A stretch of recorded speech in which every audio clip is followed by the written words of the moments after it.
Well, I was ashamed to say anything, scared that it would be said it was my fault. I did not ask for it. Wearing this, people say I asked for it. But who asked for something like this to happen to someone else? It's dehumanizing. I did not ask for it. Did I deserve this? Not remembering. Young. Taken advantage of? Silence? Judge. I don't even know what happened to you. I had no idea. I don't know what happened to you. I had no idea. Was it my fault? Was it my fault? Was it my fault? Was it my fault? Was it my fault? I know. Was it my fault? I did not ask for it. Feeding me, starving me, feeding me back. No, I am a size 2, but that doesn't mean I just stop considering myself beautiful. They make it seem like that if you're big, that you shouldn't have confidence. That just because you don't look the way that others want you to, you're incompetent. But I refuse to settle into that standard. I won't allow my mind or my soul to be slandered. Just like anybody else, I have the right to love my body. I know I'm not perfect. Come on, man. My size and my shape, I will always embrace. Because there's too many of us out there that don't think we're good enough.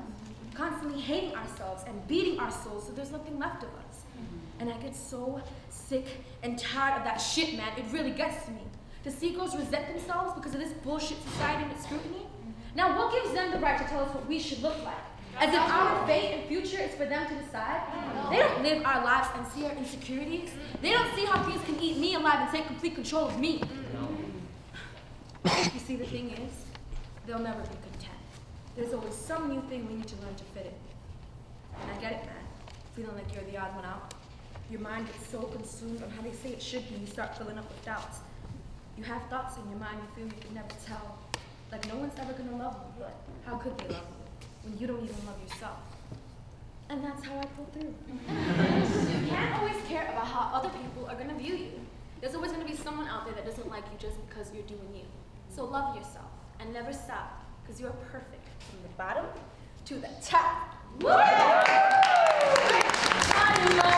Right over your opinion of me. I'm looking through my own mind and my own eyes. I don't need yours to see what I see in me. Right, I've got people coming over later, so we have to expedite this construction process. Let's go over the floor plan again. Right, we've got a huge skylight in order for you to see those spacious skies. Nice. We've got your western window bumped out in order to see those amber waves of grey. Yes.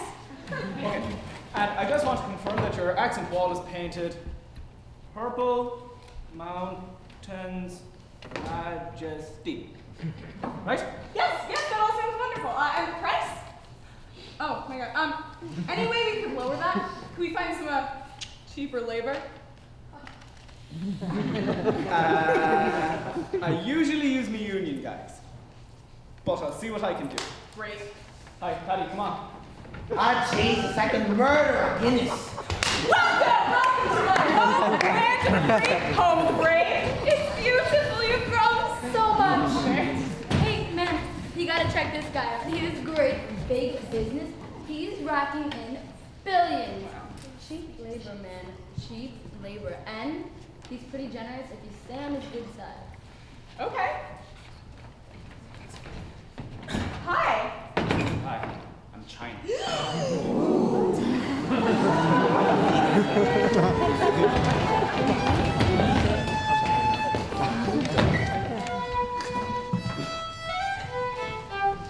I've lived in Ireland, England, and America, but do I have the voice of any of these places?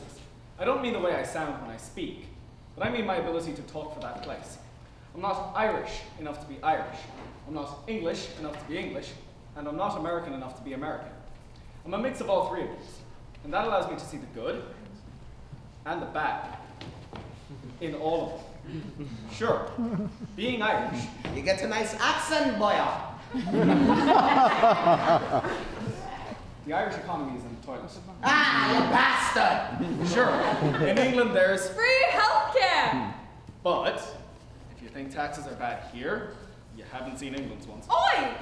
And sure, There are lots of opportunities in America. but there's also a lot of people with guns, cops and civilians. Yeah. There's good and there's bad everywhere. And sometimes people choose to focus solely on the good and ignore the bad because they live in their homeland. But that's not as easy for me because I'm a mix of cultures. I don't have a homeland. I'm forced to take the good with the bad. This is what gives me the right to the voices of Ireland, England, and America. I can speak about the positives of each nation, but I'm also forced to accept their shortcomings. This allows me to see the problems that sometimes people can't see, either because they don't know the problems are there, or because they refuse to accept the problems as problems. So when I think about it, I do have the voices of Ireland, England, and America, and I use all of them, because not being from somewhere doesn't mean you don't have the voice from there. You get the voice of a place when you understand what it means to be from there.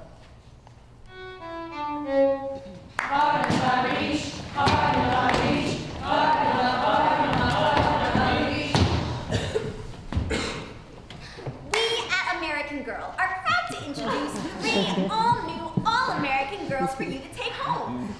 Meet Chang Yang. Born in the year of the horse, she is a hard worker trying her best to support her family of immigrant parents, 5 younger brothers, and sagely grandma. My grandma died before I was born. Chang comes with a book, so you can help teach her English, just like her tiger mom. I speak English. I speak perfect English. Sure you do, Chang. Chang also comes with a stethoscope, because she's studying to be a doctor. Chang loves to study. No, I don't. I want to be a fucking doctor. What the hell is your problem? And you're gonna love Maria Gonzalez, a Latina gal with lots of spicy personality. She loves tacos and celebrating her quinceañeras. That's not a thing. You only get one quinceañera. Have you done any research? And this is Quanika Johnson. Actually, my name is Stephanie. Okay, Quanika. Her boyfriend's in jail right now. When he comes out, his mixtape's gonna drop. My name is Stephanie. I don't have a boyfriend. I have never had a boyfriend. Also, she's pregnant. What the fuck? This is super fucked up. I speak fucking English. Hey, do you speak English? Because it seems like you're not understanding me. Right? Okay, so let's start over. My name is Stephanie. I like to hang out with my cats, and I don't have a fucking boyfriend. Does it say that in your description? And does it say that the closest thing that I eat to Mexican food is Chipotle? And that I have straight A's? And I don't. Seriously? Well, you girls are the first multicultural American girls on the market. You have to be realistic if you're going to sell. Bitch, this is not realistic. Look, we are honored to be a part of the American Girl family, but not if we're gonna be portrayed like this. But at American Girl, we believe that representation matters. Not representation like this. Let's go. I bet Barbie never had these problems.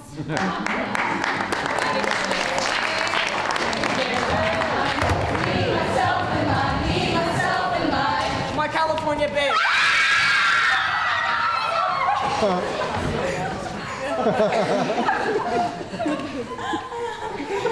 It was like just yesterday. It's my first time meeting you. My sister introduced me to you, and from that point on, nothing has been the same. We have spent countless amount of hours together. Come home at the most unreasonable times in the morning, and have gotten into way too much trouble together. We met when I was in the 8th grade, but I've only been committed for about 3 or 4 years. But it's crazy how you changed my life in that time. The places you've taken me, the opportunities you led me to get, and the friends I couldn't have made without you.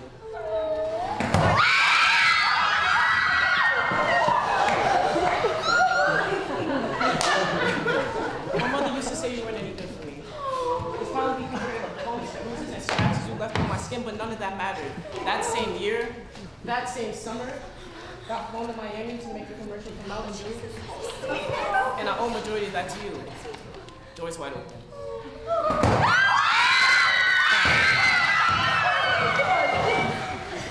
so many doors for me, and without you, I wouldn't have majority of the clothes you see, and maybe not even a drop of confidence. But you've given me so much and never asked for anything in return. I probably wouldn't have started my college essay if it wasn't for you. Because honestly, my life was boring as hell before I met you.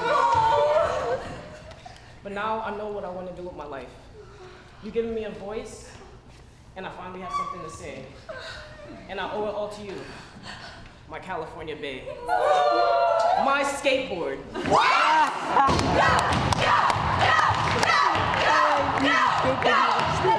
Pitchforks better burn your ride. It's a girl gang, motherfucker! Realize I'm polystyrene, I'm Kathleen Hannah. You can call me once upon a cousin. Shit is bananas! Lana Del Rey, Princess Diana, all these females fucking up in Copacabana. Barry Manilow, Rio de Janeiro. I ain't involved in sex scandals, ain't Robert De Niro. I'm poppin'. You might think that I'm name dropping. I'm an educated female, mister. I ain't stopping. And it's few of you conceited, but my rap stays steady. I am woman 1975. Hell, I'm ready. I'm a wild child. Yeah, I know that I'm pretty, but I ain't your princess. Successor, my sidekick, I ain't your apprentice. I'm rubbing me, no so man, I'm Mrs. a Miss. Go! Oh! Oh! Oh! Oh! Oh! Oh! Oh! Now when I say girl, it's a girl thing! It's a girl thing! And when I say girl, you say that! It's a girl thing! It's a girl thing! Woo! The evolution of the female pronoun. He's a little boy confused about the world and most about himself. He is a tween and he's beautiful when he walks, which is girly. He's emo and he wears black and has muted himself from the world. He is a freshman and has joined a football team. He has 2 girls which he is dating. He's in love with a man that loves him back. He realized his skin feels uncanny and feels hand-me-down. He began walking like his old self. He's been disowned by his parents. He's getting ready for surgery, and he's holding his husband's hand. He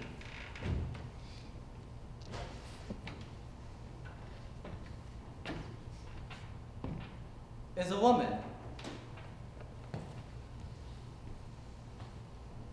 She has skinny arms like me. Her face is more muscular than the average girl, but she's prettier than anyone in this room. I'm sorry to say, but her beauty outranks, eclipses, and excels any god or goddesses. Calling her a goddess is degrading to her. It is below her. It is below me. I am the entity of the divine. My walk is so fierce because I embody Sasha fierce. She is I and I is she. And this is not hubris, this is not arrogance, this is my outcry of self-love. After all the hits, the throws, and every stones at me, I still stand, I still exist. The caterpillar has metamorphosized into a fucking butterfly, and bitch, you will not take this away from me. Not again, not like the last time. I'm not a tranny, a he, she, a she-male. I'm not even a transgender woman. Call me for what I am, and that's a woman. Because I am a woman.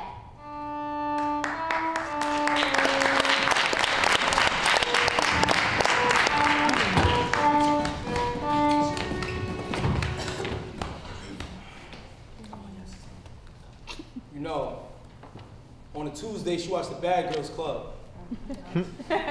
Now she became a bad bitch in the club. She was twerking in the mirror, so she gave a couple dubs, practicing how to fuck, but not to make love.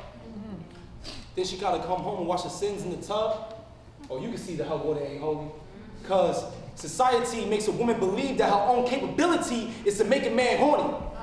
So she gotta wear makeup for the day and the night. Her body is a canvas to attract Mr. Right. But I ain't saying that's wrong, but as the years go on, you gotta see what's important in your life. I can't even blame y'all because it's what's projected. Subliminal messages keep your mind infected. Under the wings of a man, that's our only objective. But let me spit something that's more subjective. How can powerful women on TV get disrespected? Can a show be about her own profession? Olivia Pope is just one to mention, but her status only came from fucking the president. Damn. Now ain't that the scandal? The truth is something most people can handle, but not the type of dude to grab it by the handles and ride through the streets, child, woman, and man too, screaming the revolution is coming. The revolution is coming. All the women are summoned. All the women are summoned. People is our function. People is our function. All the men they're crumbling. All the men they're crumbling. Damn, from the pedestal in the cloud to touch earth because their roots are connected to the ground. If men are ears, then the women are sound. So let's let them know that what we hear is profound. Lift your hands up and give the sky a pound.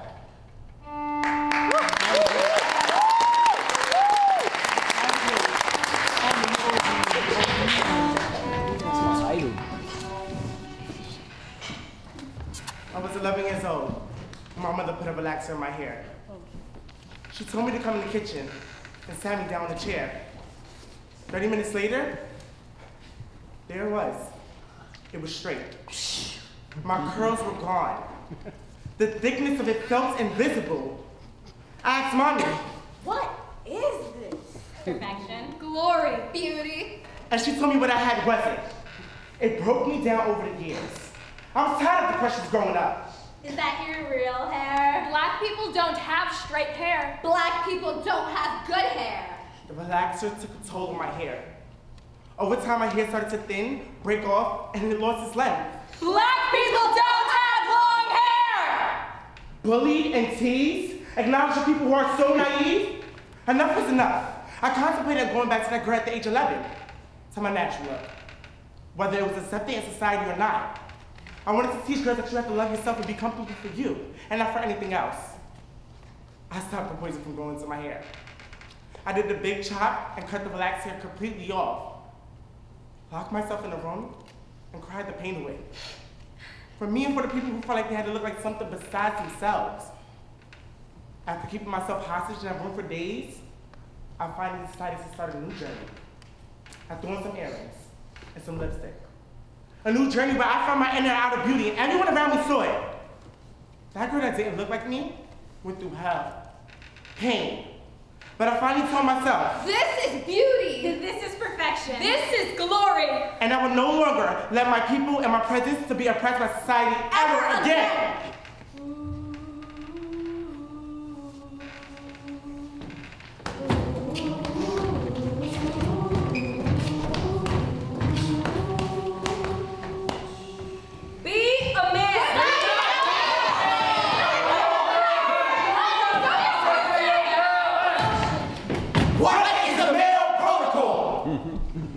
How am I supposed to be a Jew of a man if I'm always told to grow a pair of balls?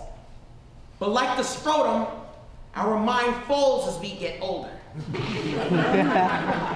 We're always told what we're supposed to be, strong and emotionalist like a soldier. This is what happens to a man when the stereotypes turn him over. I am a single father, a single parent, perhaps. I'm a man, but first let me be human. In my arms, my woman lay broken. I like men, so I'm criticized. I mind the truth of what a man should be. I am a single father, a single parent, perhaps, raising 2 children, a girl and a boy. Teaching them to always believe in themselves and to be leaders instead of followers. Yeah. See, my young boy came up to me and asked me, what is it to be a man? I told him a man is someone who has emotions like a female. Yeah. I told him a man cries just like a woman cries. Yeah. True. I told him a man is strong just like a woman would be. Yeah. And the man should work just like a woman should. Exactly.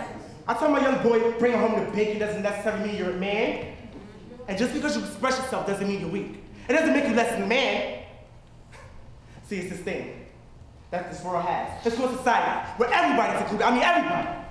Do. And since day one, nobody makes this place a comfortable setting because some asshole created this mysterious picture of how a man should look, speak, and act.